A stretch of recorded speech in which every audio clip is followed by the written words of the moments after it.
Hiu, ông sẽ cố gắng. Nói về mình xảo về. Lo tóm bơi cho ông về, đua co đua như nhà nghỉ về. Phía nay tập về mùng nhẹ lùm cái chuồn luôn, ai phết. Nó giang ha giang thì nó tới cạn chết đấy.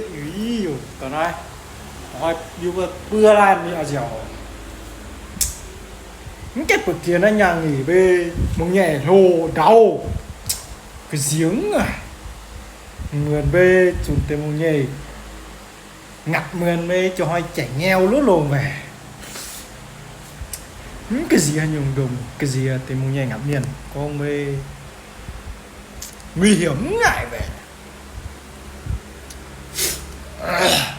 Có gì điều tụm mong mình dẻo về cún mình cún bượt bành tròn cún mình cún bượt tụm đèn chăm nó có bị nhiều kem nó này mấy như tự mình học lào có đồ như tiền quang như vậy húi sẽ tón vẫn mày tổng mày mùng nhảy chóm ngải ô đúng lúc có trẻ thái gái tiền nhí thằng này mùng nhảy chóm hắm mày mới xịa thò cái giếng ngại